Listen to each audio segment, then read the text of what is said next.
आज हमारे जिला दर्शन की अगली क्लास है और आज हम पढ़ेंगे जींद। और जींद के बारे में सारा कुछ डिटेल से जानेंगे, हर एक छोटी छोटी बात उसके बारे में जानेंगे जो एग्जाम की दृष्टि से इम्पोर्टेंट है, क्योंकि हमारा जो मकसद है वो एग्जाम को लेकर के है। तो हम इस प्रकार से इसके बारे में जानने की कोशिश कर रहे हैं कि जो एग्जाम में कोई भी क्वेश्चन खासकर जिला के तर्ज पे इससे बाहर ना आए। तो आज हमारा जो टॉपिक है वो है जींद, और हम उसी सीक्वेंस में इसके बारे में जानेंगे कि इसका नाम जींद क्यों पड़ा और यहाँ पे कौन कौन से पर्यटन स्थल हैं। उसके अलावा यहाँ पे जितनी भी खास बातें हैं, फिर खास जो चीज़ें हैं, सारी चीज़ें डिटेल में जानने की कोशिश करेंगे। तो आज हम पढ़ेंगे जींद।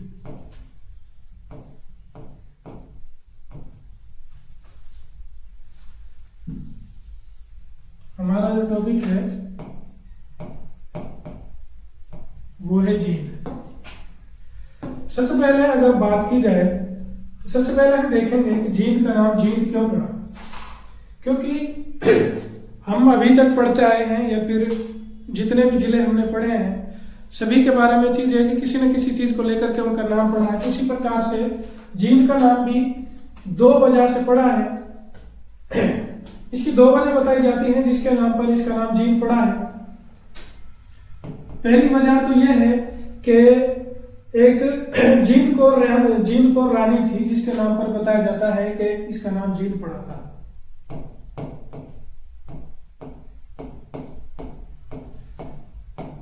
जींद कौर रानी के नाम पर, जींद कौर रानी के नाम के कारण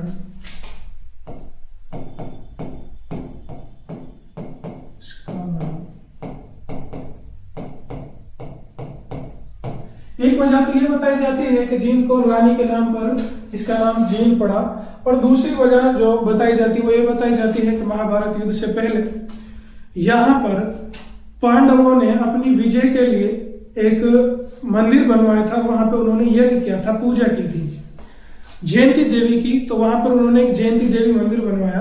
एक वजह यह बताई जाती है कि उसकी वजह से इसका नाम जींद पड़ा था। तो दूसरी वजह है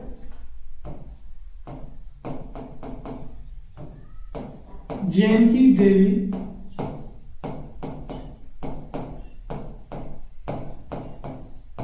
मंदिर के कारण।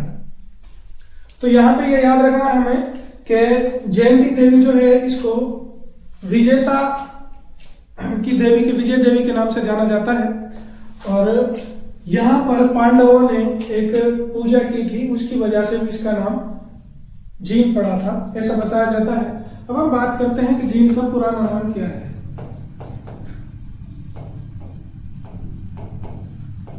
पुराने नाम की बात अगर की जाए तो जींद का पुराना नाम किसी मंदिर के ऊपर बताया जाता है, इसी देवी के मंदिर के ऊपर बताया जाता है। तो जींद का जो पुराना नाम है वो है जयंतपुरी।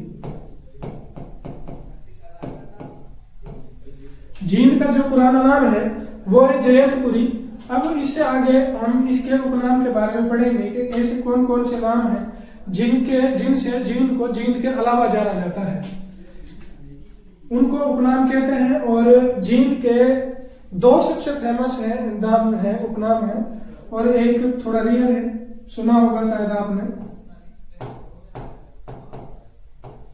उपनाम के बारे में अगर बात की जाए तो इसे हरियाणा का दिल कहा जाता है। सबसे पहले तो इसे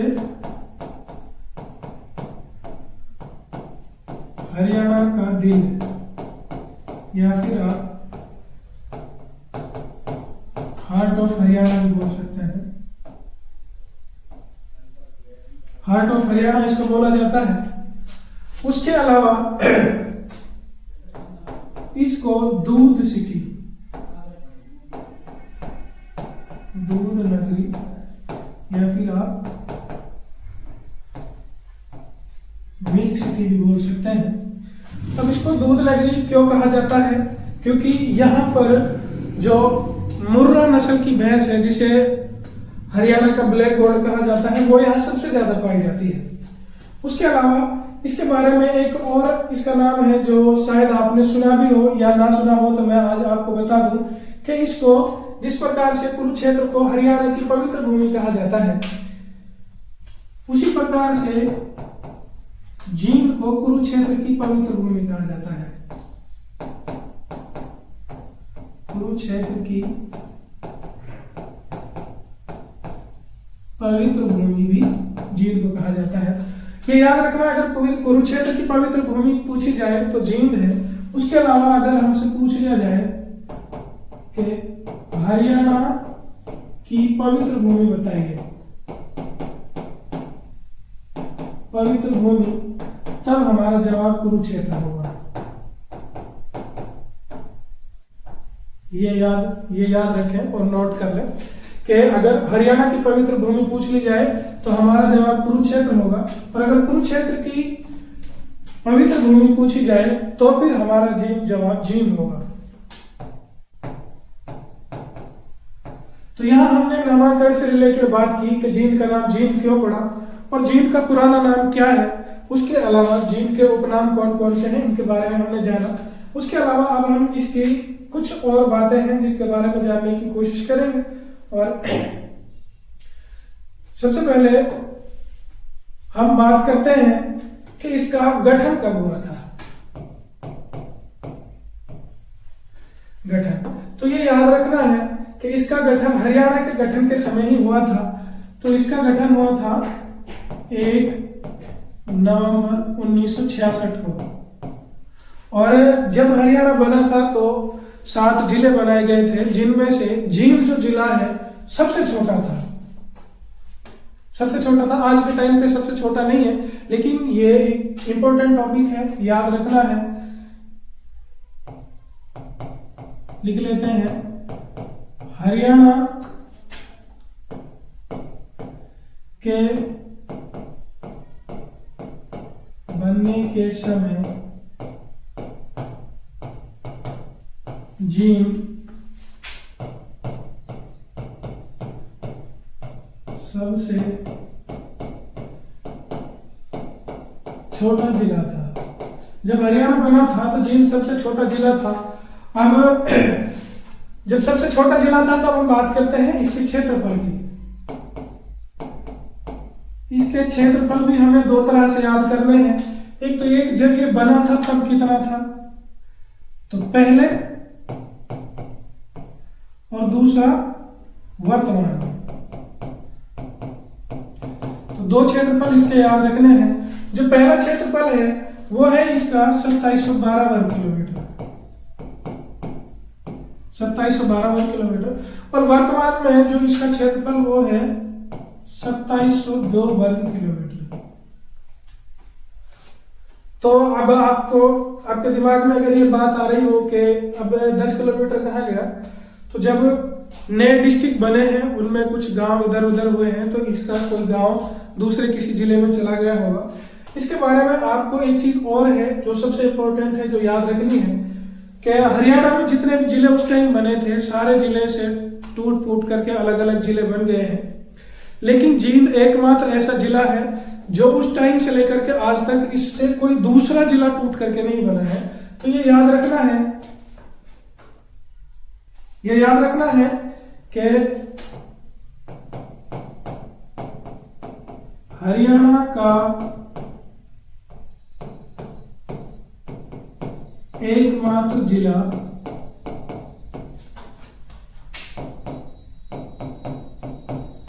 जिससे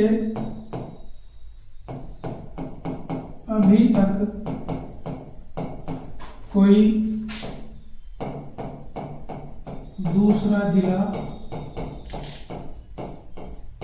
नहीं बना या फिर नहीं टूटा। यह चीज याद रखनी है कि यह हरियाणा का एकमात्र ऐसा जिला है जब से इसका गठन हुआ है आज तक इससे टूट करके कोई दूसरा जिला बना नहीं है। बाकी आपने देख लिए सारे, किसी में से एक टूटा, किसी में से 2, किसी में से 3, तो सारे जिले टूट गए, लेकिन जींद एकमात्र ऐसा जिला है जो गठन से आज तक इसमें किसी प्रकार की कोई टूट फूट हुई नहीं है, कोई दूसरा जिला इससे बना नहीं है। अब हम बात करते हैं यहां पर इसकी जनसंख्या की। जनसंख्या की बात करें तो जनसंख्या का आधार हमारा 2011 की जनगणना रहती है, 2011। और 2011 में आपको पता है 21 जिलों में जनगणना हुई थी।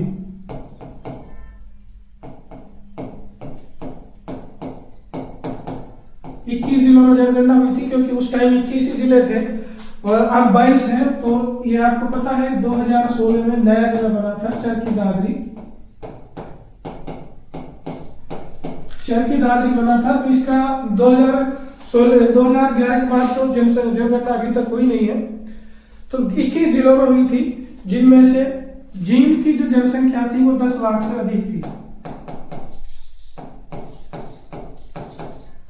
10 लाख से अधिक इसकी जनसंख्या थी। तो यहाँ पे हमने कुछ इंपॉर्टेंट टॉपिक्स पे यहाँ पे बात की कि जींद का गठन कब हुआ। हरियाणा के साथ इसका गठन हुआ था। तो जब हरियाणा बना था 7 जिले बने थे, उनमें से सबसे छोटा जिला जींद था। उसके अलावा हमने क्षेत्रफल की बात की, तो इसके 2 क्षेत्रफल हमको याद रखने हैं। एक जो पहले जब इसका गठन हुआ था जब था, और एक जो वर्तमान में है, वो भी हमने पढ़ लिया। उसके अलावा इसकी एक और सबसे इंटरेस्टिंग बात है, वो ये है कि ये हरियाणा का एकमात्र ऐसा जिला है जो गठन से लेकर के आज तक टूटा नहीं है, इसमें से कोई दूसरा जिला बना नहीं है।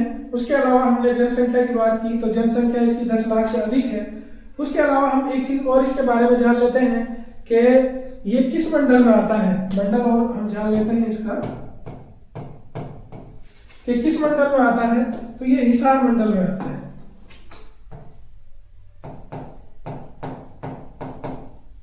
ये हिसार मंडल में आता है और हिसार मंडल में टोटल 4 जिले हैं। बाकी आगे हम पढ़ते रहेंगे। हमारे जिला दर्शन की ये 8वीं क्लास है। इससे पहले हम 2 मंडल कंप्लीट कर चुके हैं। तो आप लोग हमारे चैनल पर जाइए, उनको देखिए और कमेंट करके बताइए कि आपको कंटेंट कैसा लग रहा है, क्योंकि हम बेहतर से बेहतर कंटेंट आपके लिए डालने की कोशिश कर रहे हैं। तो ये सब हमने पढ़ा। उसके अलावा आगे अब हम पढ़ते हैं इसके विधानसभा सीटों के बारे में। हम पढ़ेंगे कि यहाँ पे कौन कौन सी विधानसभा सीटें हैं। तो याद रखना है, जींद में 5 विधानसभा सीट है।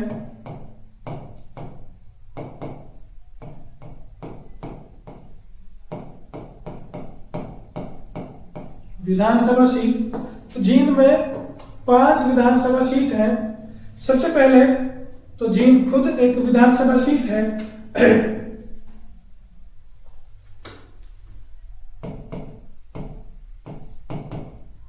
जींद खुद विधानसभा सीट है। दूसरी है नरवाना, और तीसरी जो सीट है वो है सफीदो।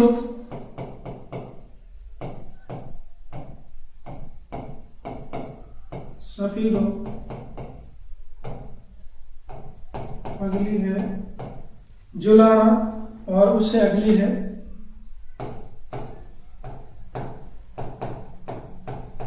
उचाना। उससे अगली है उचाना। तो ये है इसकी विधानसभा सीट। और ये जो विधानसभा सीट है ये बहुत इंटरेस्टिंग है, क्योंकि अभी करंट में हाल ही में जो इलेक्शन हुए थे, उचाना सीट ऐसी है जिससे जो विधायक है वो सबसे कम वोटों से जीता है। तो सबसे कम वोटों से जीत, या फिर आप लोग कहें कि सबसे छोटी जीत, सबसे छोटी जीत इस सीट पर हुई है। और ये मात्र 32 वोटों से जीता था। ये जो है ये मात्र 32 वोटों से जीता था। तो हरियाणा में सबसे छोटी जीत इसकी हुई है। अब हम बात करते हैं तहसील। विधानसभा सीट हमने देख ली, तहसील की। तो तहसील आपको याद रखनी है कि 5 की 5 तहसील तो यही है।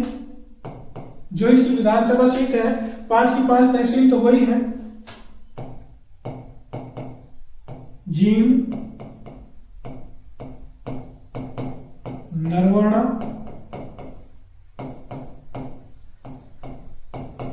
सफीदो,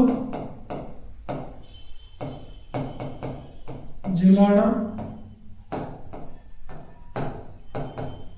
उचाना। इसके अलावा एक और है, वो है अलेवा। तो याद रखना है कि विधानसभा सीट तो यहाँ पे 5 है और तहसील यहाँ पे 6 है। 5 विधानसभा सीट है और 6 तहसील है। उसके अलावा अगर हम बात करें तो यहाँ पर एक उप तहसील भी है।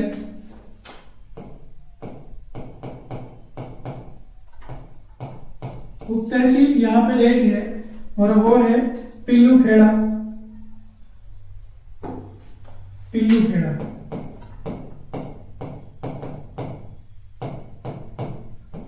इसके बारे में आपको एक चीज याद रखनी है, ये बहुत इंपॉर्टेंट है। पिल्लूखेड़ा बहुत इंपॉर्टेंट है। ऐसा क्यों है? क्योंकि यहाँ पर हरियाणा का एकमात्र ऐसा बायो प्लांट लगा हुआ है जिससे मुर्गी की बीज से बायोगैस बनाई जाती है। ये याद रखना है।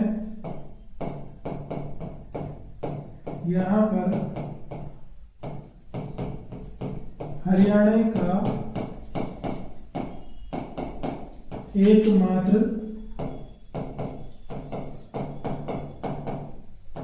बायोगैस प्लांट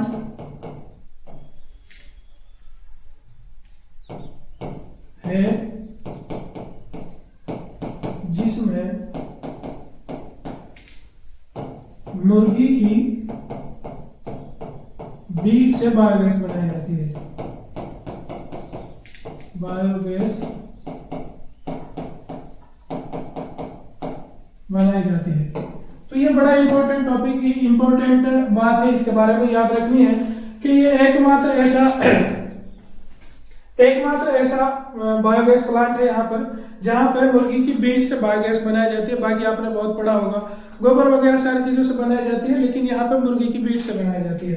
तो यहाँ पे हमने विधानसभा क्षेत्र जाने कि कितने विधानसभा क्षेत्र हैं। 5 विधानसभा क्षेत्र हैं और इनमें से जो सबसे इंपॉर्टेंट है वो ये है उचाना विधानसभा सीट, क्योंकि यहाँ पे सबसे छोटी जीत दर्ज की गई है। 32 वोटों से यहाँ का एमएलए जीता है। उसके अलावा यहाँ पे 6 तहसीलें हैं, एक उप तहसील है पिल्लूखेड़ा, और पिल्लूखेड़ा इस वजह से बहुत इंपॉर्टेंट हो जाती है। अब हम आगे पढ़ेंगे यहाँ के उद्योग धंधों के बारे में कि यहाँ पे कौन कौन से उद्योग धंधे पाए जाते हैं।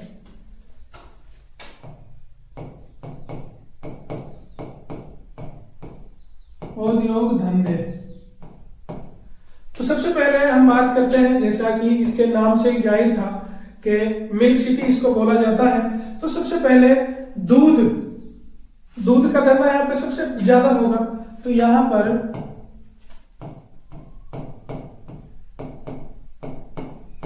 वीटा मिल्क प्लांट, एक वीटा मिल्क प्लांट है यहाँ पर, जिसकी जो अगर हमसे स्थापना पूछ ली जाए तो ये 1970-71 में बना था। 1970-71 में ये बना था। और इसके बारे में एक चीज और याद रखनी है कि ये हरियाणा का प्रथम वे सबसे बड़ा वीटा प्लांट है।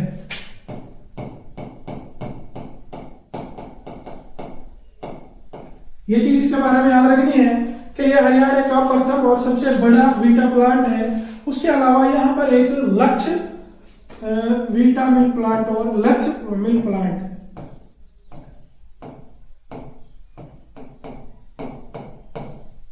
लक्ष्य मिल्क प्लांट भी है यहाँ पर। लक्ष्य मिल्क प्लांट है यहाँ पर और ये 2010 में बना था। इसकी जो स्थापना अगर हमसे पूछ ली जाए तो ये 2010 में बना था। और इसके बारे में ये याद रखना है कि ये हरियाणा में प्रथम निजी प्लांट है। दूध का प्रथम निजी प्लांट है।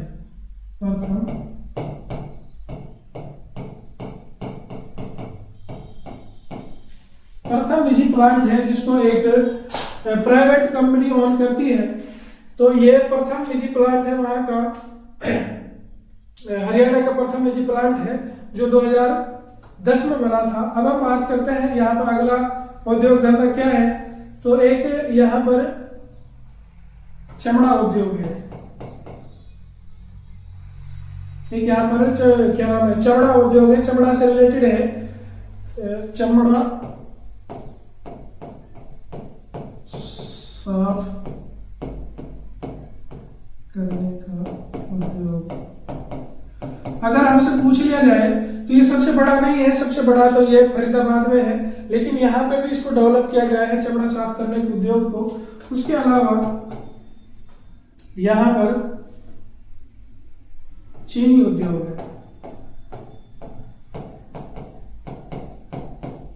उसके अलावा यहाँ पर चीनी उद्योग है। और आप अगर चाहें तो पिल्लू खेड़ा का उद्योग भी आप इसमें जोड़ सकते हैं। पिल्लू खेड़ा उद्योग वही मुर्गी की मीट से बायोगैस बनाने वाला, तो वो भी आप इसमें ऐड कर सकते हैं। तो ये चार है यहाँ पर ये चार यहाँ पे उद्योग धंधे हैं जो मेनली यहाँ पे हैं। उसके अलावा अब हम आगे बात करते हैं, उद्योग धंधे पढ़ लिए, अब हम बात करेंगे इसके बारे में थोड़ी सी कि जो जींद है ये किस जगह पड़ता है, या फिर बात करें तो इसकी भौतिक स्थिति की हम बात करते हैं। भौतिक स्थिति की हम बात करते हैं क्योंकि आपको पता होगा कि ये हरियाणा का एकमात्र ऐसा जिला है जो सबसे ज्यादा जिलों के साथ अपनी सीमा साझा करता है, सबसे ज्यादा जिलों के साथ अपनी सीमा साझा करता है। और ये कितने जिले हैं जिनके साथ सीमा साझा करता है? 7 जिले हैं जिनके साथ ये सीमा साझा करता है। तो वो हम देखेंगे, सबसे पहले हम देखेंगे कि पड़ता कहाँ है। तो ये है हरियाणा के मध्य में पड़ता है, हरियाणा के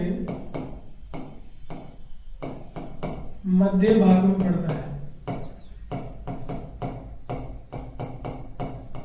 पड़ता है, इसीलिए इसको हार्ट ऑफ हरियाणा भी कहा जाता है। लेकिन अगर हमसे पूछ लिया जाए कि हार्ट ऑफ हरियाणा किसे कहा जाता है, और अगर ऑप्शन में जींद ना हो, क्योंकि हमारा जो एग्जाम में क्वेश्चन है वो ऑप्शन के ऊपर डिपेंड करेगा। अगर मान लीजिए एग्जाम में पूछ लिया जाता है कि हार्ट ऑफ हरियाणा किसे कहा गया है और जींद ऑप्शन में नहीं है, तो फिर हमारा जो जवाब है वो रोहतक होगा।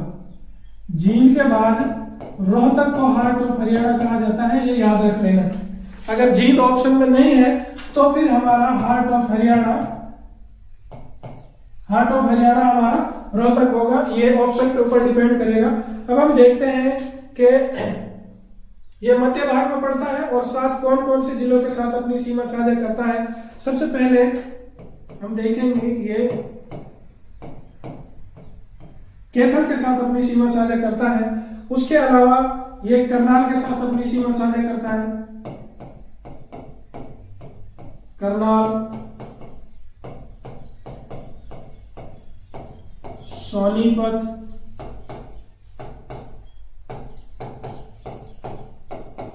पानीपत,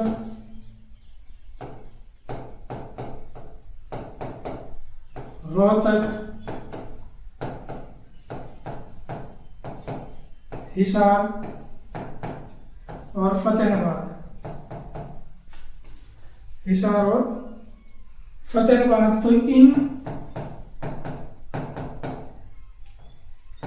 इन 7 जिलों के साथ में ये अपनी सीमा साझा करता है, इन 7 जिलों के साथ में। उसके अलावा अगर हम इसकी भौतिक परिस्थिति की बात करें तो हम बात कर लेते हैं कि यहाँ पर मिट्टी कौन सी पाई जाती है। अगर हमसे सवाल पूछ लिया जाए कि यहाँ पर मृदा कौन सी पाई जाती है, तो यहाँ पर जलोढ़ मृदा पाई जाती है। और जलोढ़ मृदा भी आपको पता है कि 2 प्रकार की होती है, एक तो होती है बांगर और एक होती है खादर। तो खादर जो जलोढ़ मिलता है, ये जलोढ़ बनते कैसे है कि पहले बाढ़ वगैरह आती थी या नदी आती थी और वो अपने साथ जमीन कुछ बहा करके लाती थी, कुछ रेत मिट्टी अपने साथ बहा करके लाती थी और जमीन के ऊपर अपनी एक परत छोड़ जाती थी। इसी प्रकार से धीरे धीरे करके मैदान बन गए। तो जो खादर मैदान है ये नीली मिट्टी का है और ये पुराना है। तो ये याद रखना है कि जो जींद है वहां पर बांगर मृदा पाई जाती है, यहाँ पर बांगर मृदा पाई जाती है, खादर मृदा यहाँ पे नहीं पाई जाती है। उसके अलावा अगर हम बात करें तो यहाँ पे फसल कौन कौन सी होती है, क्योंकि जब मिट्टी की बात की है तो फसल कौन कौन सी होती है, तो यहाँ पे ऐसी कोई फसल है नहीं जो सर्वाधिक होती है, लेकिन मोस्टली यहाँ पे जो फसल होती है वो चावल व गेहूं उगाए जाते हैं। यहाँ पर ये सबसे अधिक यहाँ पे उगाए जाते हैं, चावल और गेहूं। उसके अलावा अगर हम बात करें कि मिट्टी की बात कर ली, फसल की बात कर ली, अब हम बात करते हैं सिंचाई की। अगर सिंचाई की बात की जाए तो यहाँ पर नदी कोई नहीं पाई जाती, कोई नदी नहीं है यहाँ पर, उसके अलावा कोई झील भी नहीं है यहाँ पर। यह आपको याद रखना है, ये इंपॉर्टेंट टॉपिक है कि यहाँ पर कोई नदी और कोई झील नहीं है। उसके अलावा अब सवाल ये आता है जब ना नदी है ना झील है तो फिर सिंचाई किससे होती है? तो सिंचाई के लिए हमें याद रखना है कि यहाँ पर सिंचाई पश्चिमी यमुना नहर के द्वारा की जाती है।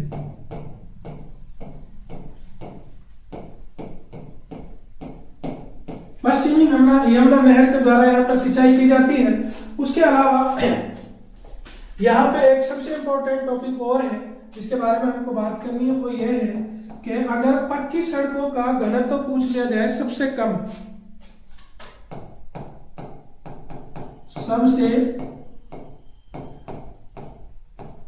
पक्की सड़क या फिर सबसे पक्की सड़कों का सबसे कम घनत्व, तो वो जींद में है। जींद में सबसे कम पक्की सड़कें हैं। उसके अलावा अगर हमसे पूछ लिया जाए, जब हम सबसे कम की बात कर रहे हैं तो जैसे पहले भी हम पढ़ चुके हैं, अगर सबसे ज्यादा सड़क घनत्व पूछ लिया जाए, सबसे ज्यादा पक्की सड़क या फिर सड़कें तो वो अंबाला में है। अंबाला में। अब यहां से एक क्वेश्चन और निकल के आता है, जब सड़कों की बात हो रही है तो यहां से कौन कौन से नेशनल हाईवे गुजरते हैं? तो हम बात करते हैं यहां से 3 नेशनल हाईवे गुजरते हैं। एक तो है NH52 और एक है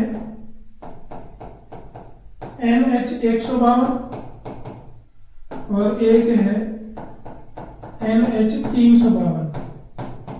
तो ये 3 नेशनल हाईवे गुजरते हैं यहाँ से। और एक चीज इनके बारे में और याद रखनी है, जो NH352 है ये हरियाणा के अंदर सबसे बड़ा राजमार्ग है। अगर हमसे पूछ लिया जाए ऐसा राजमार्ग बताओ जिसकी सीमा हरियाणा में सबसे ज्यादा है, तो हरियाणा में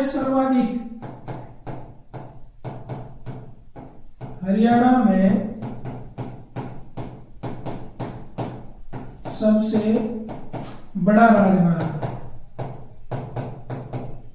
ये याद रखना है कि NH352 जो है वो हरियाणा का सबसे बड़ा राजमार्ग है।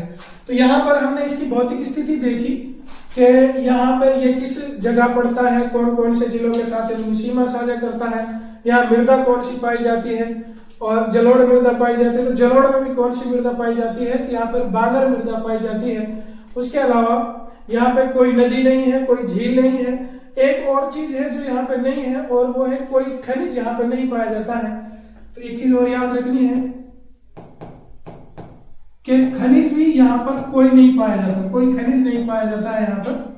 उसके अलावा सबसे कम पक्की सड़कें हैं जो जींद में है। उसके अलावा सबसे अधिक सड़कों की बात की जाए तो फिर वो अंबाला हो जाएगा हमारा आंसर। सिंचाई की बात पूछी जाए तो वो पश्चिमी यमुना नहर है। और नेशनल हाईवे की पूछी जाए तो यहाँ से 3 नेशनल हाईवे गुजरते हैं।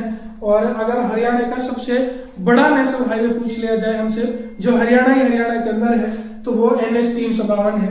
ये थी इसकी भौतिक स्थिति की बात। अब हम आगे बढ़ते हैं कि यहाँ पर मंदिर कौन कौन से पाए जाते हैं। यहाँ पर कई सारे मंदिर पाए जाते हैं।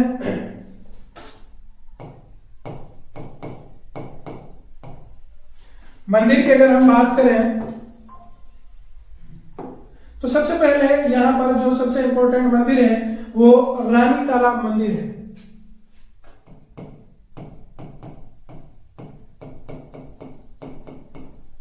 रानी तालाब मंदिर है। और इसके बारे में हम आगे बात करेंगे कि इसको भूतेश्वर मंदिर भी कहा जाता है। यह है जो इसी को भूतेश्वर मंदिर भी कहा जाता है। और उसके अलावा इसका एक नाम और है और वो है श्री हरि कैलाश। इसके 3 नाम हैं, भूतेश्वर और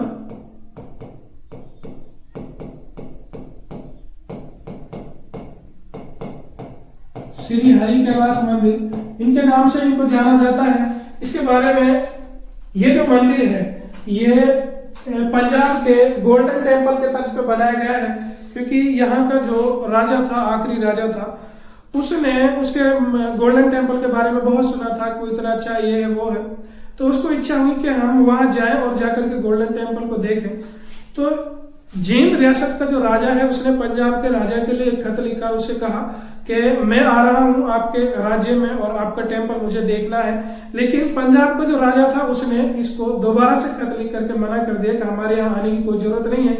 उसने ऐसा क्यों किया था? सबसे बेसिक सवाल है कैसे क्यों किया, क्योंकि जब वो सामने से आमंत्रण भेज रहा है फिर क्यों कर रहा है, तो एक चीज हमको जो याद रखनी है, आगे हम इतिहास में भी पढ़ेंगे कि जो जींद की रियासत है वो 1857 में गद्दार रियासतों में गिनी जाती है, क्योंकि इसने अंग्रेजों का साथ दिया था, भारतीयों का साथ नहीं दिया था। तो इसलिए पंजाब के शासक ने इससे मना कर दिया था, आपको हमारे यहाँ आने की कोई जरूरत नहीं है, हम आपका कोई आदर सत्कार करने वाले हैं नहीं। तो फिर इसने क्या किया था कि इसने खुद ही यही जींद में ही इसने एक तालाब, एक मंदिर बनवाया था, जिस प्रकार से स्वर्ण मंदिर है, उसके चारों तरफ तालाब है, बीच में मंदिर है। तो इसने उसी प्रकार से एक तालाब बनवाया था, वही तालाब है रानी का तालाब, और ये शिव भगवान को समर्पित है, भोलेनाथ को, तो इसी वजह से इसका नाम भूतेश्वर मंदिर भी है। तो ये थी इसके पीछे की पूरी स्टोरी। अब हम बात करते हैं कि जो ये मंदिर है इसको सिटी सिंबल ऑफ जींद भी कहा जाता है। इसके बारे में एक चीज और याद रखनी है कि इसे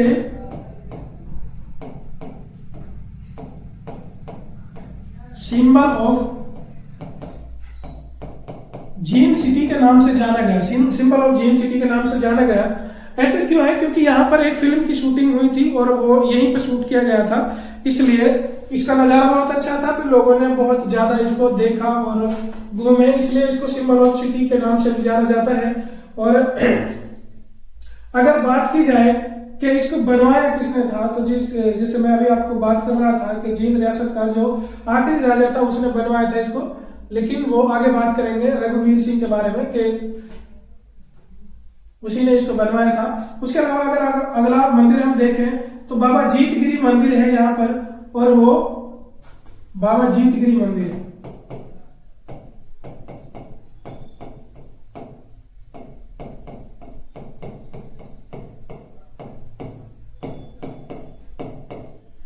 बाबा जीतगिरी मंदिर है यहाँ पर, और अगर हमसे पूछ लिया जाए कि बाबा जीतगिरी मंदिर है कहाँ पर, तो ये काको गांव है शायद, काको या फिर काकड़ो, ऐसा कुछ नाम है इसका।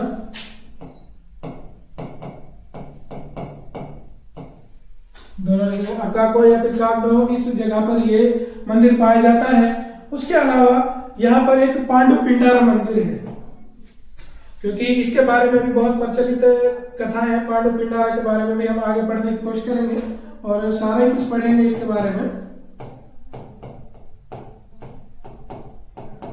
पांडु पिंडारा मंदिर,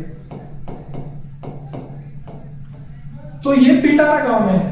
पांडु पिंडारा जो मंदिर है ये पिंडारा गांव में स्थित है, और पांडु पिंडारा इसको इसलिए कहा जाता है क्योंकि महाभारत युद्ध के बाद में पांडव यहाँ आए थे और उन्होंने अपने जो बुजुर्ग थे उनकी अस्थियां यहाँ पर विसर्जित की थी, और सोमवती अमावस्या के दिन उन्होंने यहाँ पर अपने बुजुर्ग हैं उनकी अस्थियों को विसर्जित किया था।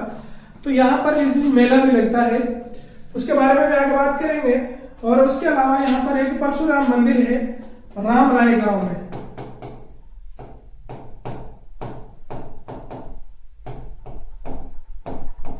परशुराम मंदिर है राम राय गांव में, और इसके बारे में एक चीज और प्रचलित है कि जो राम राय गांव है इसको भगवान परशुराम की जन्मस्थली माना जाता है। भगवान परशुराम की जन्मस्थली, तो यह भी हमें याद रखना है कि अगर हमसे कोई भगवान परशुराम की जन्मस्थली पूछ ले तो वो राम रायपुर गांव है। उसके अलावा यहाँ पर एक हटकेश्वर मंदिर भी है।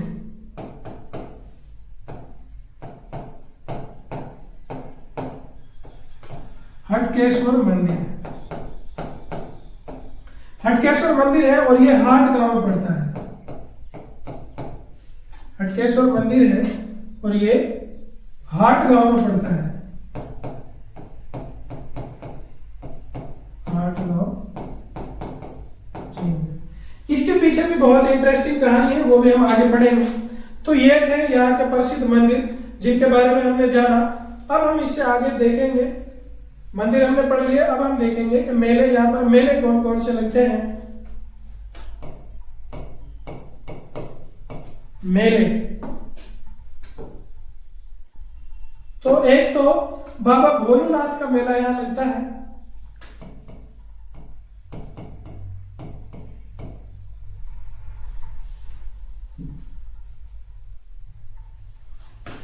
बाबा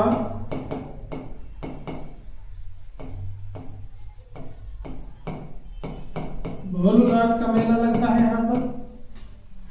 उसके अलावा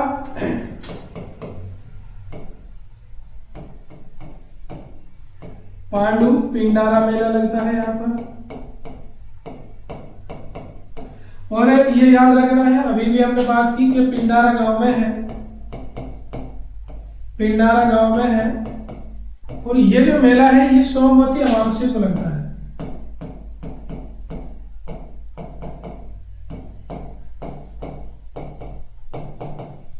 सोमवती अमावस्या को लगता है क्योंकि पांडवों ने अपने पुरखों की जो अस्थियां हैं उनको विसर्जित करने के लिए यहाँ पर 12 साल इंतजार किया था और सोमवती अमावस्या के दिन उन्होंने इसको विसर्जित किया था। उसके अलावा यहाँ पर एक नाग क्षेत्र मेला भी लगता है।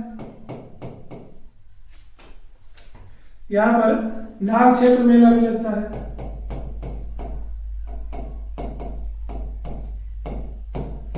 नाग क्षेत्र मेला, और अगर हमसे पूछ लिया जाए ये कहाँ लगता है तो ये सफीदों में लगता है, सफीदों में लगता है। उसके अलावा एक बिलसर मेला लगता है यहाँ पर।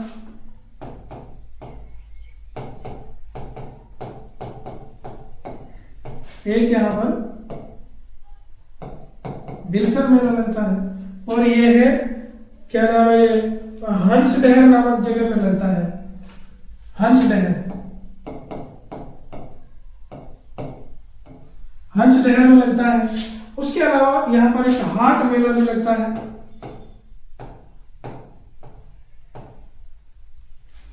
क्या नाम है, हटकेश्वर, हाट नहीं हटकेश्वर, हटकेश्वर मेला। पीछे हटकेश्वर मंदिर भी पढ़ के आए हैं हम। तो हटकेश्वर मेला लगता है। और अगर इसका भी हमसे पूछ लिया जाए किस जगह लगता है तो ये हाट गांव में लगता है। हाट गांव में लगता है। ये थे यहाँ के इंपॉर्टेंट मंदिर जिनके बारे में हमने पढ़ा और कुछ बातें जानी। उसके अलावा अब हम पढ़ेंगे इसके इतिहास के बारे में कि जो जींद है उसका इतिहास में क्या रोल मिलता है और इतिहास में कहा क्या क्या यहाँ से मिलता है। अभी हमने पीछे बात भी की है कि 1857 की गद्दार रियासत जींद को कहा जाता है क्योंकि इसने अंग्रेजों का साथ दिया था, भारतीयों का साथ नहीं दिया था। तो इसलिए हम इतिहास पढ़ते हैं, इसका इतिहास के बारे में कुछ जानेंगे हम, जो इंपॉर्टेंट है वो जानने की कोशिश करेंगे। सबसे पहले अगर बात की जाए तो हम प्राचीन इतिहास के बारे में बात करेंगे।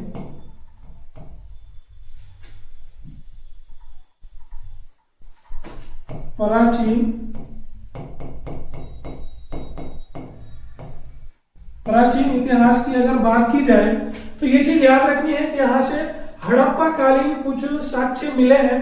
यहाँ पे बहुत ज्यादा खुदाई हुई नहीं है जैसे बाकी हरियाणा में बाकी जगहों पे हुई है, तो यहाँ पे बहुत ज्यादा खुदाई है नहीं, लेकिन यहाँ पे हड़प्पा कालीन मिट्टी के बर्तन मिले हैं।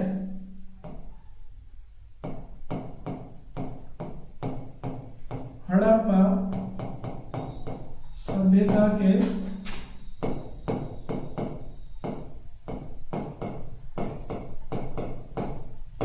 साक्ष्य मिले हैं। अगर पूछ लिया जाए कि साक्ष्य के रूप में क्या मिला है, इसी प्रकार से जैसे हमारे भी यहाँ गांव में रेत के ऊंचे ऊंचे टीले हैं, उनको जब खोदा जाता है उनसे मिट्टी ली जाती है तो वहां पे भी बर्तन मिलते हैं। इसी प्रकार से किसानों ने जब यहाँ पर कोई छोटी मोटी खुदाई की है तो वहां पर मिट्टी के बर्तन मिले हैं। यहाँ पर मिट्टी के बर्तन मिले हैं। यह प्राचीन इतिहास की बात है। उसके अलावा अगर हम बात करें तो इसका जो जिक्र है वो हमको महाभारत में भी मिलता है, क्योंकि अभी हमने बात की थी कि यहाँ पर एक मंदिर बनवाया था पांडवों ने, तो इसका जो जिक्र है वो हमें महाभारत में भी मिलता है।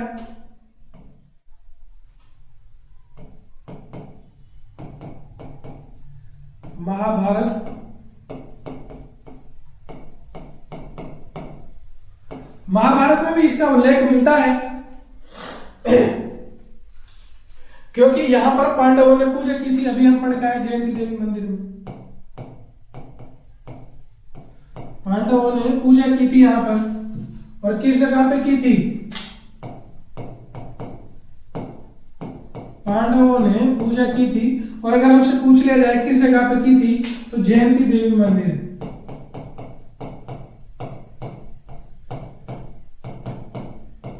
जयंती देवी मंदिर में पांडवों ने यहाँ पर पूजा की थी। तो यह भी याद रखना है कि महाभारत में भी इसका उल्लेख है। उसके अलावा हमें एक चीज और यहाँ याद रखने की है, आप उसको नोट कर सकते हैं कि पीछे जब हमने कुरुक्षेत्र पढ़ाता था उसमें भी हमने एक बात कही थी कि कुरुक्षेत्र का जो एरिया है उसको डेवलप करने के लिए सरकार ने एक बोर्ड बनाया था कि कुरुक्षेत्र डेवलपमेंट बोर्ड, KDB के नाम से। इसको आप नोट कर सकते हैं कि यहां पर एक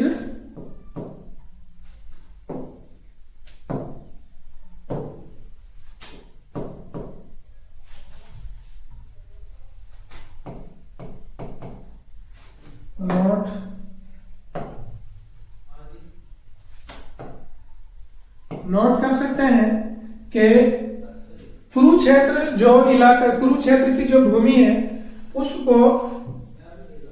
उसके बारे में ज्यादा से ज्यादा उसको डेवलप करने के लिए यहाँ पे एक बोर्ड का निर्माण किया गया है, कुरुक्षेत्र डेवलपमेंट बोर्ड। इसका निर्माण किया गया है और इसके बारे में हमको याद रखनी है, क्योंकि जब हमने कुरुक्षेत्र पढ़ा था तो उसमें एक चीज बताई गई थी कि जो कुरुक्षेत्र है उसकी पौराणिक सीमा कौन सी है। तो उसकी जो पौराणिक सीमा थी वो भी एक बार हम जिक्र कर लेते हैं। कुरुक्षेत्र की पौराणिक जो सीमा है वो थी 48 कोस।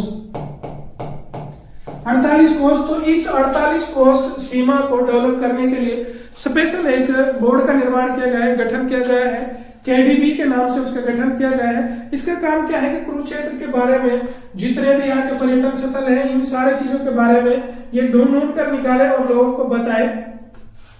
तो कुरुक्षेत्र के इस बोर्ड के अंदर जींद का भी कुछ हिस्सा आता है, तो ये जींद में आता है पुरानी सीमा के हिसाब से, जींद भी इसमें आता है। और ये चीज याद रखनी है कि 300 प्लस ऐसे स्थल मिल चुके हैं कुरुक्षेत्र के, 300 से ज्यादा क्षेत्र मिल चुके हैं जो इन्होंने डेवलप किए हैं। उनमें से अगर पूछ लिया जाए तो 18 जो स्थल है, 18 जो स्थल है वो जींद में है। ये चीज याद रखनी है कि इसके जो 18 स्थल हैं वो जींद में है, इसलिए जींद को कुरुक्षेत्र की पवित्र भूमि के नाम से भी जाना जाता है। तो चीज याद रखने की है कि कुरुक्षेत्र बोर्ड ने जितने भी स्थान खोजे हैं उनमें से 18 जो स्थान हैं वो जींद में मिले हैं। तो ये थी, ये तो बात की हमने इसकी। उसके अलावा हम बात करते हैं, अगर हम बात करें यहां पे एक रियासत भी थी, जींद रियासत। जींद रियासत की बात करें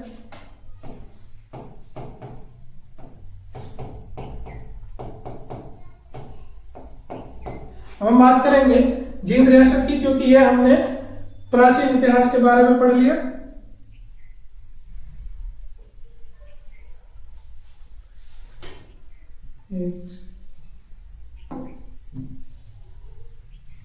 ये चीज हमें याद रखनी है कि ये प्राचीन इतिहास है जिसमें हमने पढ़ा था, और ये बहुत इंपॉर्टेंट चीज है जो हमने अभी पढ़ी थी कि जींद में यहाँ पर 18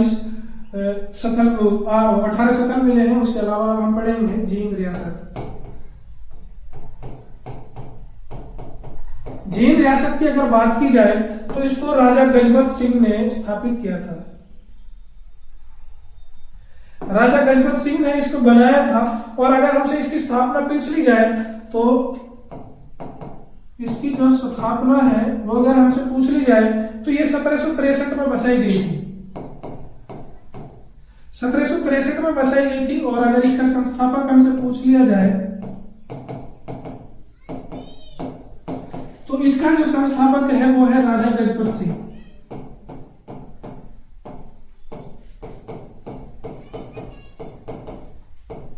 राजा गजपत सिंह। यहाँ पे एक चीज और याद रखने की है कि जो ये राजा है ये इसलिए इसके साथ नहीं लगाया जाता क्योंकि ये तो भाई एक जगह का राजा है या फिर ये जींद का राजा है, अगर राजा है तो इसके नाम के साथ राजा लगाया जाएगा, ऐसा नहीं है। इसको ये उपाधि मिली हुई थी, राजा की उपाधि दी गई थी। याद रखना है कि इसको राजा की उपाधि दी गई थी, उपाधि दी गई थी। मुगल शासक के द्वारा इसको उपाधि दी गई थी 1972 में, सॉरी 1772 में।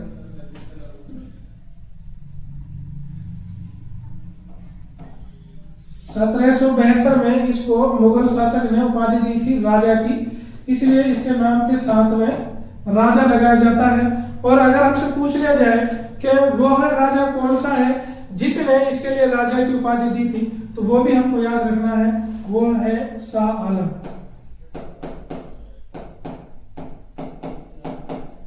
शाह आलम ने इसको राजा की उपाधि दी थी।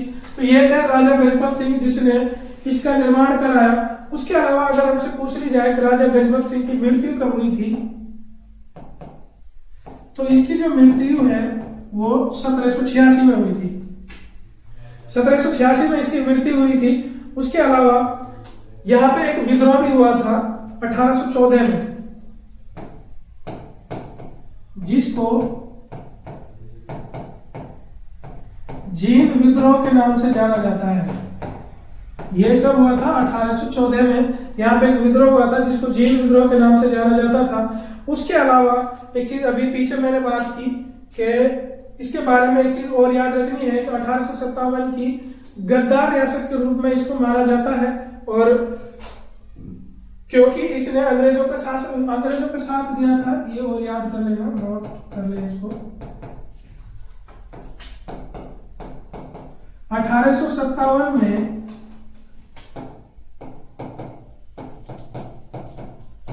जींद रियासत ने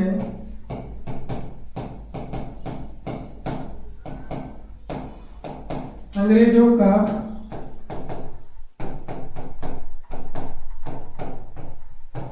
साथ दिया था। 1857 में जींद रियासत ने अंग्रेजों का साथ दिया था। और उसके अलावा अगर इनसे हमसे पूछ लिया जाए कि जींद रियासत का अंतिम शासक कौन था, तो वो भी हमको याद रखना है।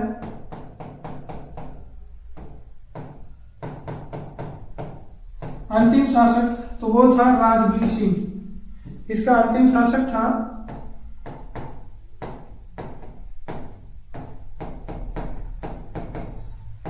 राजवीर सिंह। जींद शासक का जो अंतिम शासक था वो था राजवीर सिंह।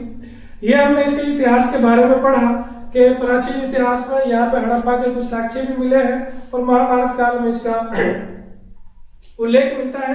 और कुरुक्षेत्र की भूमि को डेवलप करने के लिए जो बोर्ड बनाया गया है, उस बोर्ड के द्वारा जितने सतल ढूंढे गए हैं उन सतलों में से 18 सतल ऐसे हैं जो जींद में हैं।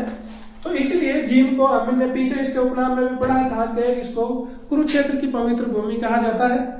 इसीलिए ये भी इसी के अंदर आता है, केडीबी के अंदर आता है। और उसके अलावा अगर यहाँ की रियासत की बात की जाए तो उसकी स्थापना 1763 में राजा गजपत सिंह ने की थी। और राजा गजपत सिंह को राजा इसलिए कहा जाता है क्योंकि मुगल शासक शाह आलम ने इसको 1772 में राजा की उपाधि दी थी। उसके अलावा 1857 में जींद रियासत अंग्रेजों के साथ दिया था, इन्होंने भारतीयों के साथ नहीं दिया था, इसलिए इस रियासत को 1857 की गद्दार रियासतों में भी शुमार किया जाता है। उसके अलावा यहाँ का जो अंतिम शासक है वो राजवीर सिंह रहा है। अब ये हमने इसका इतिहास भी पढ़ लिया। अब हम पढ़ेंगे इसके तीर्थ स्थल के बारे में कि यहाँ पे कौन कौन से तीर्थ स्थल पाए जाते हैं। सबसे पहले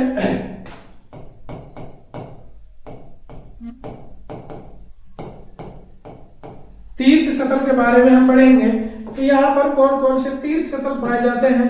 तो सबसे पहले यहाँ पर एक हंस तीर्थ पाया जाता है।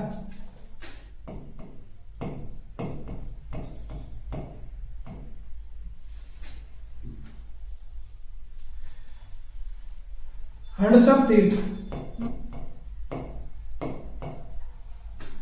अगर इसकी बात की जाए तो यहाँ पे ऐसा बताया जाता है कि कर्दम मुनि की शादी थी, एक मुनि हुए हैं, इसके बारे में याद रख लेना।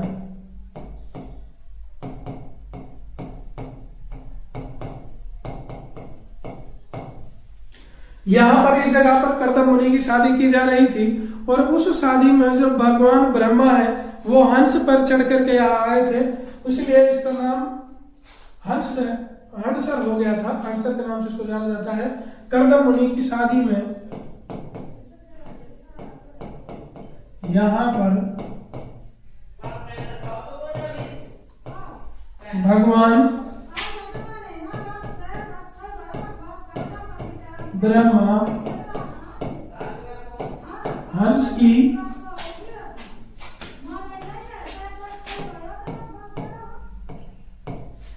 सवारी करके यहाँ आए थे, हंस पर बैठ करके यहाँ पर आए थे।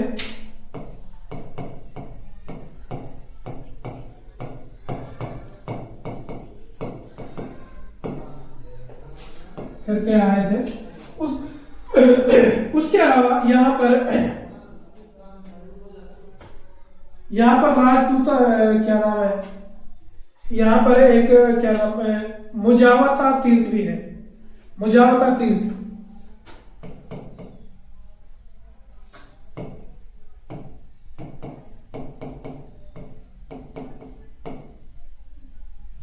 यहाँ पर एक मुजावता तीर्थ भी है।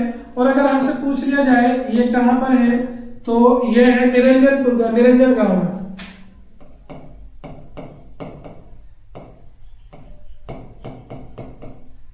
ये निरंजन गांव में है। उसके अलावा यहाँ पर एक राजपुरा भेड़ तीर्थ भी है।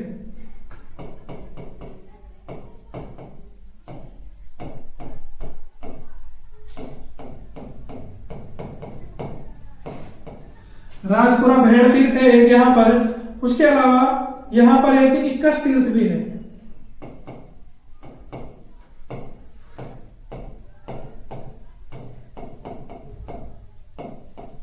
इक्कस तीर्थ भी है यहाँ पर। उसके अलावा राजपुरा भेड़ तीर्थ, इक्कस तीर्थ। उसके अलावा यहाँ पर राम राय तीर्थ भी है। अभी पीछे हम राम राय मंदिर के बारे में पढ़ के आए हैं।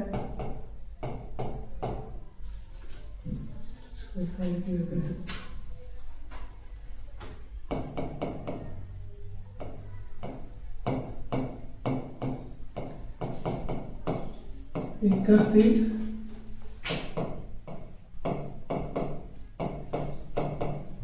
राम राय तीर्थ। और ये आपको याद रखना है कि राम राय तीर्थ यहाँ पर इसको परशुराम जी की जन्म शताब्दी माना गया है।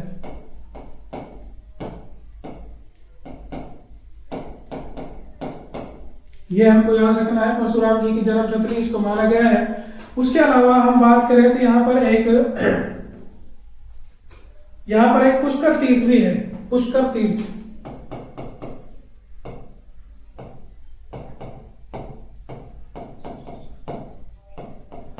एक यहाँ पर पुष्कर तीर्थ है। उसके अलावा यहाँ पर पांडु पिंडारा तीर्थ भी है, क्योंकि पांडु पिंडारा बहुत इंपॉर्टेंट है एग्जाम की दृष्टि से भी।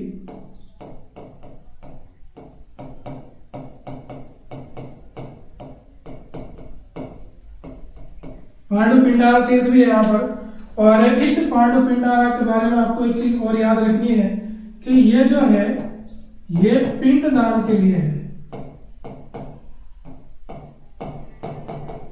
पिंड दान के लिए है और इसी की वजह से इसको क्या नाम, पिंड दान के लिए है, क्योंकि यहाँ पर पांडवों ने अपने पूर्वजों का पिंड दान किया था। पांडवों ने अपने पूर्वजों का पिंड दान यहीं पे किया था। उसके अलावा यहाँ पे एक दो तीर्थ स्थान और हैं, उनके बारे में भी हम देख रहे हैं, लेकिन एक तो यहाँ पर यक्षिणी तीर्थ है, एक और है यहाँ पर यक्षिणी तीर्थ।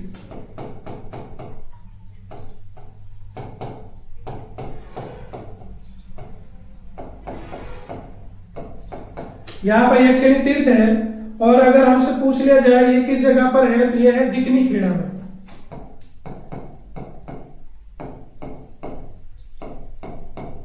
दिकनी खेड़ा नामक जगह पर है। उसके अलावा यहाँ पर एक जामनी तीर्थ भी है।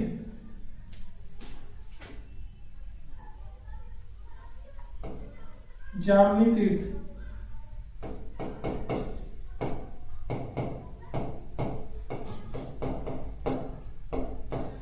यहाँ पर जामनी तीर्थ भी है। और अगर पूछ लिया जाए कि यह किसके लिए समर्पित है, तो यह महर्षि जमदग्नि का तप स्थल माना जाता है। इसको महर्षि जमदग्नि,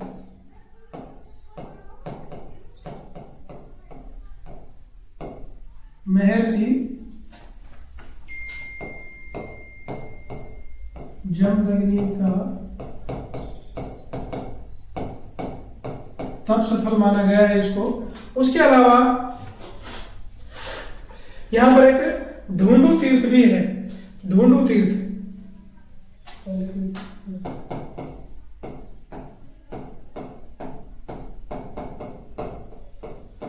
ढूंढू तीर्थ भी है। इसके नाम से ही है लग रहा है कि किसी चीज को यहाँ पर ढूंढा गया है। तो इसको ढूंढू तीर्थ क्यों कहा जाता है? ऐसा बताया जाता है कि जो दुर्योधन था उसके पास एक शक्ति थी कि वो पानी में अंदर रह सकता था और पानी को शिथिल कर देता था। तो जब महाभारत का युद्ध हो रहा था तो महाभारत के युद्ध से दौड़ करके जो दुर्योधन है वो इस जगह आकर के एक तालाब के नीचे घुस करके बैठ गया था, क्योंकि उसके पास ऐसी शक्ति थी, वो पानी को शिथिल कर सकता था, उसमें रह सकता था। तो उस दुर्योधन को ढूंढते ढूंढते यहाँ पर भीम आया था और इस जगह पर ढूंढकर भीम ने उसको निकाला बाहर और तब जाकर के उसको मारा था। इसलिए इसको ढूंढू तीर्थ के नाम से जाना जाता है। तो यहाँ लिख लेते हैं एक बार, भीम ने दुर्योधन को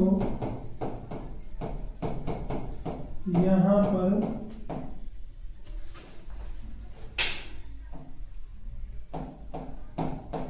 ढूंढकर मारा था। ढूंढकर मारा था इसलिए इसको ढूंढू तीर्थ कहा जाता है। उसके अलावा यहाँ पर एक हटकेश्वर तीर्थ भी है। हटकेश्वर तीर्थ भी है यहाँ पर।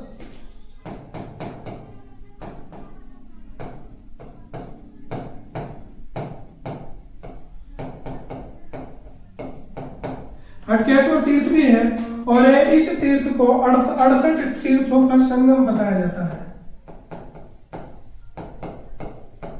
68 तीर्थों का संगम। अगर हमसे पूछ लिया जाए कि 68 तीर्थों का संगम किस तीर्थ को कहा जाता है, तो हटकेश्वर तीर्थ को कहा जाता है। तो एक चीज ये जो ढूंढू तीर्थ है ये है 21 गांव में स्थित है। इसके बारे में ये और याद रख लेना,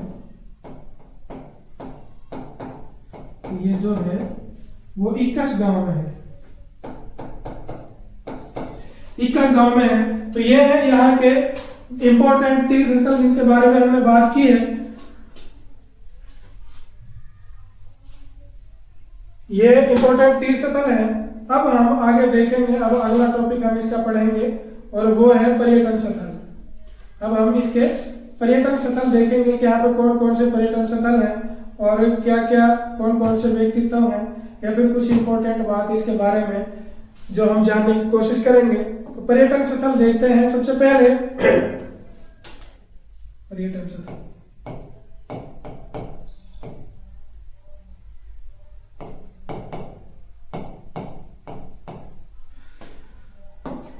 पर्यटन स्थल की बात की जाए तो यहाँ पर कुछ तो पक्षियों के नाम पर पर्यटन स्थल बनाए गए हैं। सबसे पहले बीरबारा वन्य जीव संरक्षित क्षेत्र है, वो यहीं पर है।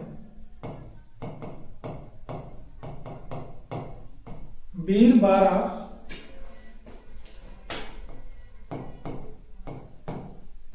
वन्य जीव संरक्षित क्षेत्र वो जीव में है। उसके अलावा अगर बात की जाए तो यहाँ पर एक बुलबुल पर्यटन है। अभी बात कर रहे थे कि पक्षियों के नाम पे यहाँ पे पर्यटन बनाए गए हैं। तो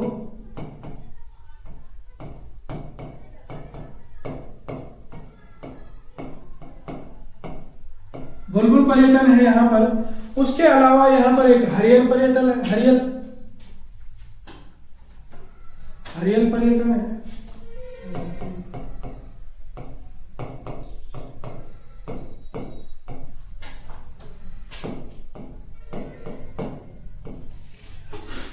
हरियल पर्यटन है यहाँ पर।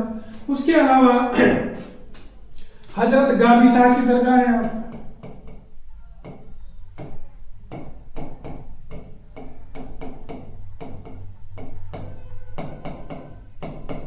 हजरत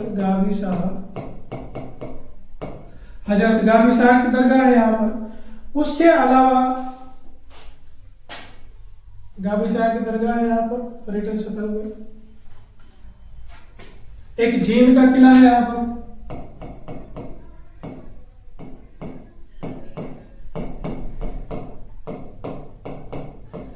जींद का किला है यहाँ पर।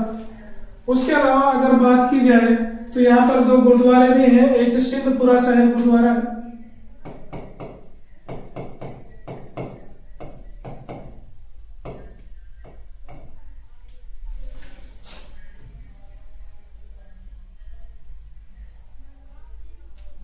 सिंधपुरा साहिब।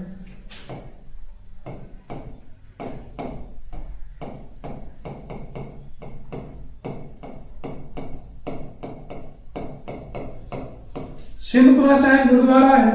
उसके अलावा यहाँ पर एक गुरुद्वारा और है, वो है धमताम साहिब गुरुद्वारा।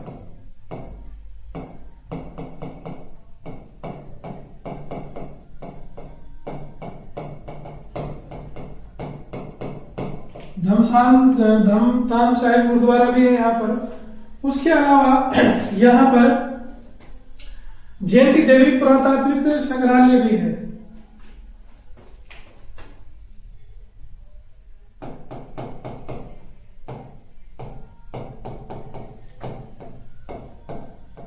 जयंती देवी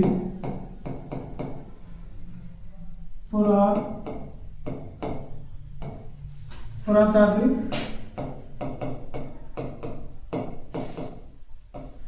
जयंती देवी पुरातात्विक संग्रहालय भी यहाँ पर है।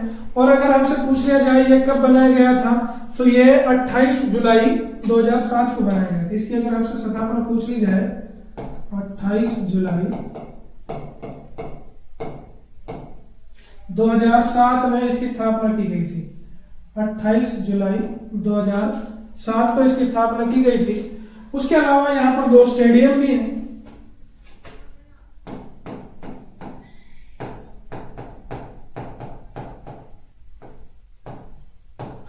स्टेडियम एक तो है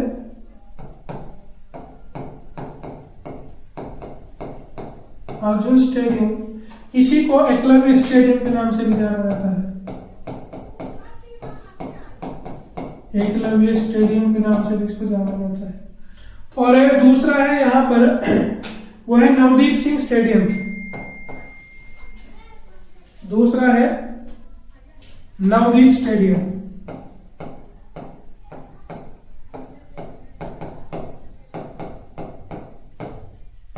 दूसरा है नवदीप स्टेडियम। और अगर हमसे पूछ लिया जाए कि जो ये नवदीप स्टेडियम है ये कहां पर है, तो ये याद रखना है, ये है नरवाना में।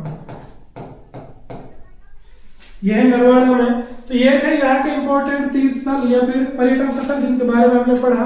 बीरबारा वन्यजीव संरक्षित क्षेत्र का बुलबुल पर्यटन, हरियल पर्यटन, हजरत गाबी शाह की दरगाह, जींद का किला और सिंधपुरा साहिब गुरुद्वारा भी यहीं पर है। धमताम साहिब गुरुद्वारा भी यहीं पर है। जयंती देवी पुरातात्विक संग्रहालय है और इसको 28 जुलाई 2007 को बनाया गया था। उसके अलावा यहाँ पर दो स्टेडियम भी हैं, अर्जुन स्टेडियम जिसे एकलव्य स्टेडियम के नाम से भी जाना जाता है और एक है नवदीप स्टेडियम जो नरवाना में है।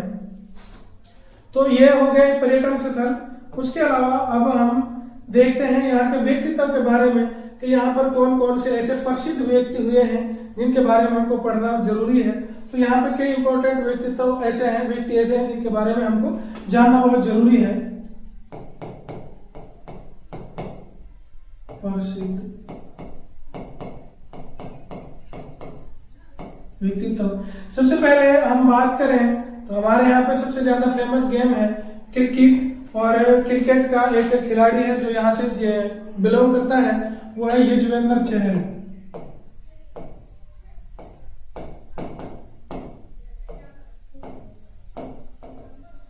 युजवेंद्र चहल, और ये एकमात्र ऐसा खिलाड़ी है जो भारत को 2 जगह पर रिप्रेजेंट कर चुका है। एक तो क्रिकेट में, याद रखना है 2 जगह पर, एक तो क्रिकेट में और दूसरा है शतरंज में। ये पूर्व शतरंज खिलाड़ी भी रहा है, तो ये भी इसके बारे में याद रखना है कि क्रिकेटर है और पूर्व शतरंज खिलाड़ी भी है, और इन्होंने दोनों ही जगह पर भारत को रिप्रेजेंट किया है नेशनल लेवल पर। उसके अलावा अगर हम बात करें तो यहाँ पर एक अमीलाल जी मिलते हैं।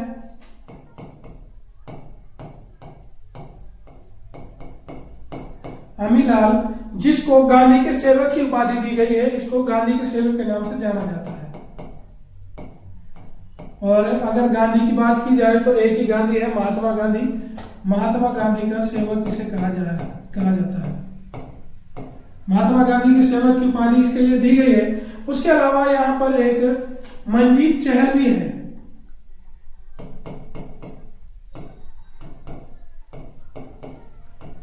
मंजीत चहल, और मंजीत चहल के बारे में अगर हमसे पूछ लिया जाए ये क्या है, कौन है, तो ये एक एथलीट है। ये एक एथलीट है, और एथलीट में पूछ लिया जाए ये क्या करते हैं, तो ये दौड़ से संबंध रखते हैं। और अगर दौड़ में भी हमसे पूछ लिया जाए कि कितने मीटर की दौड़ से संबंध रखते हैं, तो ये 800 मीटर दौड़ से संबंध रखते हैं। उसके अलावा इन्होंने एशियन गेम्स में, ये याद रखना है इसके लिए,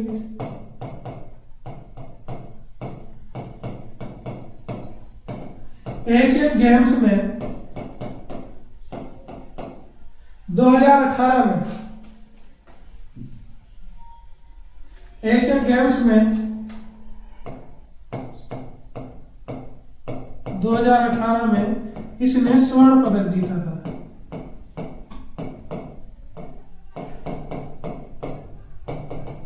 स्वर्ण पदक जीता था।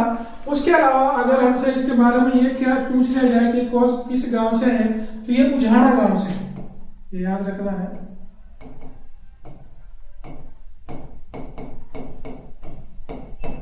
कि ये उझाना गांव से बिलोंग करते हैं। उसके अलावा अगर बात की जाए तो यहाँ पर एक राजेंद्र गोयल भी हैं जो पूर्व रणजी प्लेयर रहे हैं।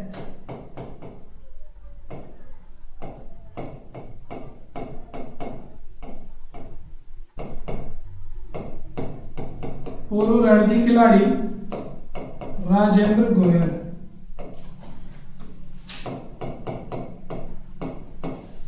राजेंद्र गोयल ये भारत को इंटरनेशनल लेवल पर रिप्रेजेंट नहीं कर सके, लेकिन इन्होंने रणजी खेला है। उसके अलावा यहाँ पर एक बहुत प्रसिद्ध लेडी हैं कविता दलाल, बहुत प्रसिद्ध लेडी हैं ये।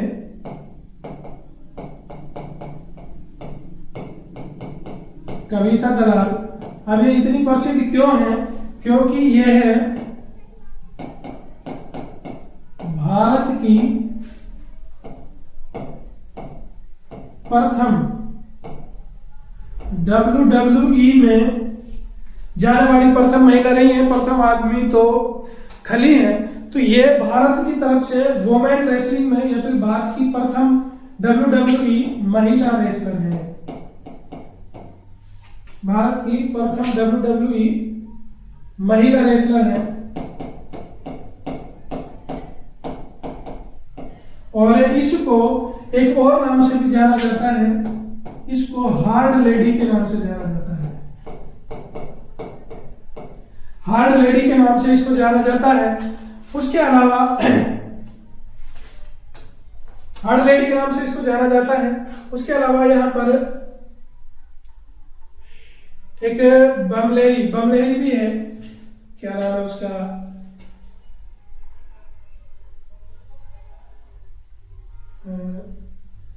महावीर सिंह गुड्डू। महावीर सिंह गुड्डू है उसका नाम।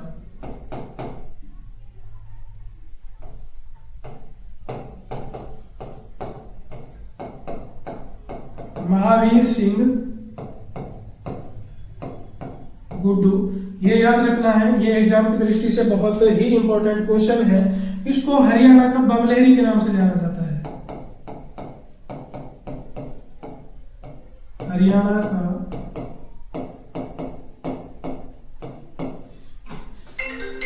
का बम लहरी इसको कहा जाता है। उसके अलावा इसकी कुछ उपाधियां हैं। एक तो यह है कि शिव भगत माना जाता है इसको,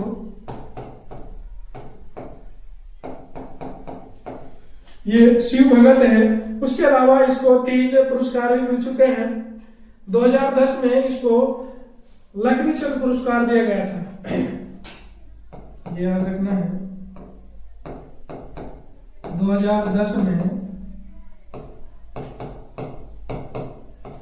इसको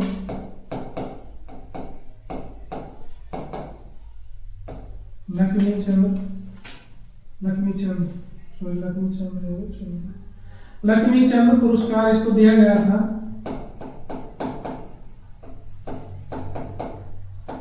पुरस्कार इसको दिया गया है। उसके अलावा 2014 में इसको हरियाणा कला रत्न पुरस्कार दिया गया है।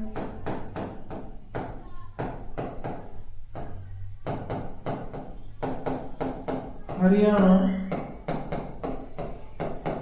कला रत्न पुरस्कार दिया गया है। उसके अलावा अभी पिछले साल ही 2024 में इसको पद्मश्री अवार्ड दिया गया है। 2024 में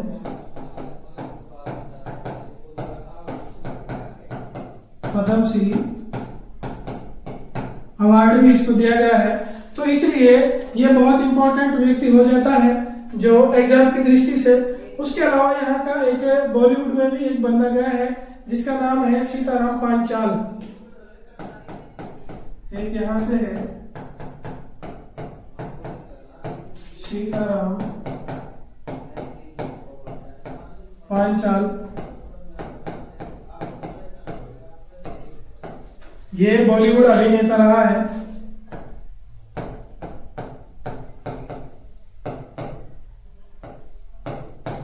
बॉलीवुड अभिनेता, इसकी ज्यादा फिल्मों का नाम मुझे याद नहीं आ रहा है, लेकिन एक फिल्म का नाम मैं आपके लिए बता देता हूं। पान सिंह तोमर में इसने काम किया था।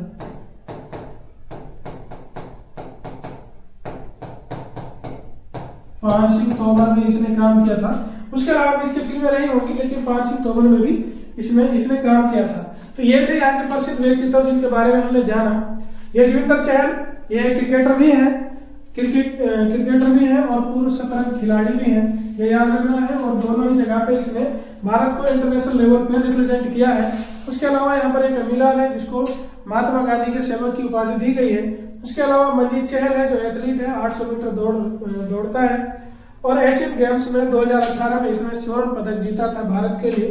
और अगर पूछ लिया जाए किस गांव से है तो ये उजाना गांव से है। उसके अलावा यहाँ पर एक पूर्व रणजी खिलाड़ी भी है राजेंद्र गोयल, और यहाँ की प्रथम भारतीय रेसलर महिला है जिसको हार्ड लेडी की उपाधि दी गई है। और ये पहली ऐसी भारतीय है जो WWE में भारत की तरफ से लड़ी है, कविता दलाल। उसके अलावा महावीर सिंह गुड्डू, ये बहुत इंपॉर्टेंट है, इसको हरियाणा का बम लहरी कहा जाता है। और ये संगीत से, इसके बारे में एक चीज और याद रखनी है कि संगीत से रिलेट करता है। ये संगीत इंडस्ट्री से है, संगीत इंडस्ट्री से है, याद रखना है। और इसको कई सारे पुरस्कार भी मिल चुके हैं, जैसे कि हमने जिक्र किया 2010 में इसको लक्ष्मीचंद पुरस्कार दिया गया, 2014 में हरियाणा कला रत्न पुरस्कार दिया गया और 2024 में इसको अभी पिछले साल ही पद्मश्री अवार्ड दिया गया है। उसके अलावा यहाँ पर एक सीताराम पांचाल भी है जो बॉलीवुड अभिनेता रहे। फिल्म तो इसने और भी की थी, इसकी 3 या 4 फिल्म है शायद, लेकिन फिलहाल मुझे नाम याद नहीं है। एक नाम याद है, पान सिंह तोमर में भी इसने काम किया था।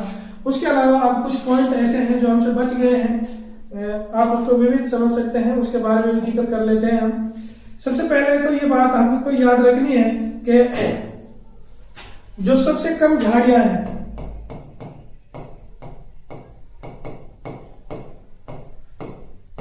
सबसे कम झाड़ी कहाँ पाई जाती है, तो सबसे कम झाड़ी जींद में पाई जाती है। और उसके अलावा अगर हमसे पूछ ले कि सबसे ज्यादा कहाँ पाई जाती है, तो वो गुड़गांव में पाई जाती है।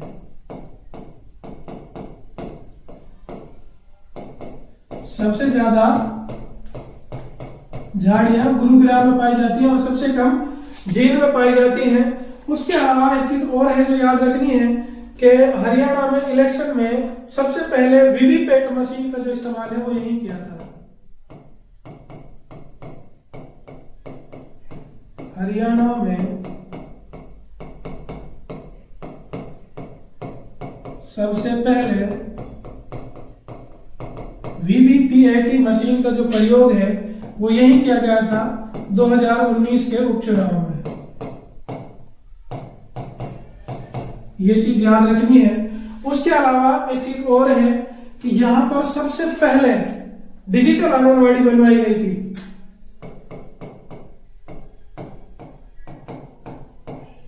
हरियाणा की सबसे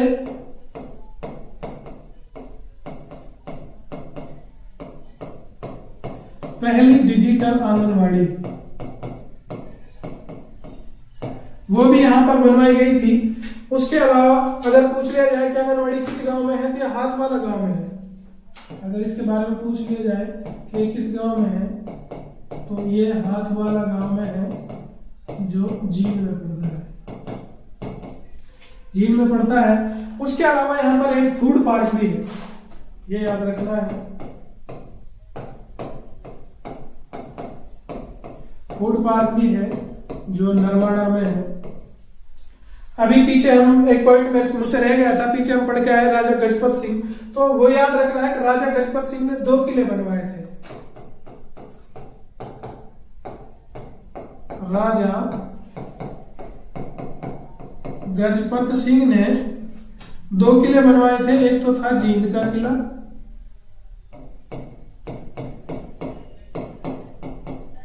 एक तो था जींद का किला और दूसरा था जाफराबाद का किला।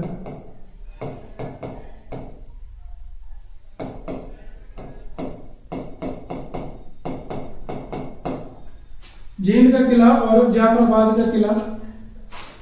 तो ये था हमारा जींद। इसके बारे में एक बार देख लेते हैं हमने क्या क्या पढ़ा है। सबसे पहले हमने पढ़ा है कि जींद का नाम जींद क्यों पड़ा। इसके 2 कारण बताए जाते हैं, जींद को रानी के नाम के कारण और जयंती देवी मंदिर के कारण इसका नाम पुराना नाम पड़ा जींद। उसके अलावा पुराना नाम इसका जयंतपुरी है और उपनाम इसका हरियाणा का दिल, हार्ट ऑफ हरियाणा या फिर मिल्क सिटी या फिर कुरुक्षेत्र की पवित्र भूमि कहा जाता है। और हरियाणा की पवित्र भूमि अगर हमसे पूछी जाए तो वो कुरुक्षेत्र है, और कुरुक्षेत्र की पवित्र भूमि अगर हमसे पूछी जाए तो वो जींद है। उसके अलावा हमने इसका गठन पढ़ा था। गठन इसका 1 नवंबर 1966 को हुआ और यह हरियाणा जब बना था उस समय यह सबसे छोटा जिला था। उसके अलावा क्षेत्रफल की बात करें तो अब इसके 2 क्षेत्रफल हैं, जो पहले और एक अब है वर्तमान में। पहले 2712 वर्ग किलोमीटर था और वर्तमान में 2702 वर्ग किलोमीटर है। और एक चीज और सबसे इंपॉर्टेंट है जो याद रखनी है, हरियाणा का एकमात्र जिला है जो अभी तक कभी टूट करके इसमें से कोई दूसरा जिला बना नहीं है। और जनसंख्या की बात करें तो 10 लाख से अधिक इसकी जनसंख्या थी। उसके अलावा हमने विधानसभा पढ़ी, 5 विधानसभा है, 6 तहसील है, एक तहसील है पिल्लू खेड़ा, और वो बहुत इंपॉर्टेंट है क्योंकि यहाँ पर मुर्गी की बीट से एक बायोगैस प्लांट चलाया जाता है। उसके अलावा हम बात करें तो हमने यहाँ पर उद्योग धंधे पढ़े, तो यहाँ पर मिल्क का उद्योग धंधा सबसे ज्यादा है क्योंकि इसको मिल्क सिटी के नाम से भी जाना जाता है। तो ये यहाँ के उद्योग धंधे हैं।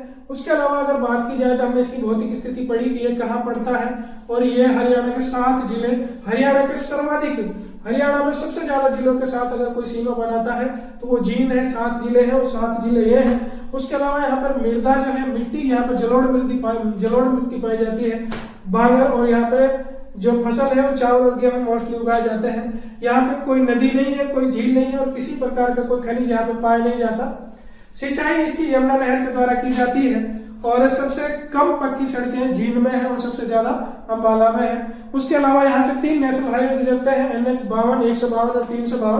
NH 352 के बारे में आपको ये चीज याद रखनी है कि हरियाणा, सिर्फ हरियाणा के अंदर गुजरने वाला सबसे बड़ा जो राजमार्ग है वो NH 352 है। उसके अलावा हमने देखा कि यहाँ पर मंदिर कौन कौन से हैं, ये बड़े इंपॉर्टेंट मंदिर थे जो हमने देख लिए। उसके अलावा हमने मेले देखे कि यहाँ पर कौन कौन से मेले लगते हैं। और हमने इसका इतिहास जाना कि प्राचीन यहाँ पे क्या मिलता है, और महाभारत में भी इसका उल्लेख मिलता है। और यहाँ पे एक चीज और सबसे इम्पोर्टेंट है जो मैंने अभी आपको बताई भी थी कि जो कुरुक्षेत्र की पुरानी सीमा है 48 कोस, उसको डेवलप करने के लिए, फिर उससे कुछ जगह खोजने के लिए एक बोर्ड बनाया गया है केडीबी के नाम से। उस केडीबी में कुछ हिस्सा उस 48 कोस का जींद में भी आता है, तो जींद में 18 स्थल खोजे गए हैं। उसके अलावा जींद रियासत की हमने बात की, और हमने यहाँ के तीर्थ स्थल पढ़े कि यहाँ पर कौन कौन से तीर्थ स्थल हैं। उसके अलावा हमने पर्यटन स्थल पढ़े, यहाँ पर कौन कौन से पर्यटन स्थल हैं, और प्रसिद्ध व्यक्तित्व के बारे में हमने सब कुछ जाना कि यहाँ पर कितने ऐसे व्यक्तित्व, कितने ऐसे लोग हैं जिनके बारे में जानना बहुत जरूरी है। उसके अलावा हमने यहाँ के कुछ पॉइंट हमसे बच गए थे, वो हमने पढ़े थे। तो ये था हमारा जींद, जिसके बारे में हमने सारी चीज डिटेल से पढ़ी, और उम्मीद है आपने इसके नोट्स बनाए होंगे, और आप पढ़ने वाले दोस्तों के साथ में हमारा चैनल शेयर कीजिए और कमेंट कीजिए, सब्सक्राइब कीजिए, और बताइए, कमेंट करके बताइए कि आपको हमारा चैनल कैसा लग रहा है, या फिर हमारा कंटेंट आपको कैसा लग रहा है। हमारे चैनल पर कंटिन्यूसली दूसरे सब्जेक्ट की वीडियो भी डाली जा रही हैं, मैथ, रीजनिंग, हिंदी, इंग्लिश, और ये सारी की सारी जो वीडियोज हैं ये एग्जाम की दृष्टि से बहुत इंपॉर्टेंट वीडियो हैं, इसलिए इनको मिस ना करें और पूरा देखें। आज के लिए सिर्फ इतना ही, मिलते हैं नेक्स्ट क्लास में।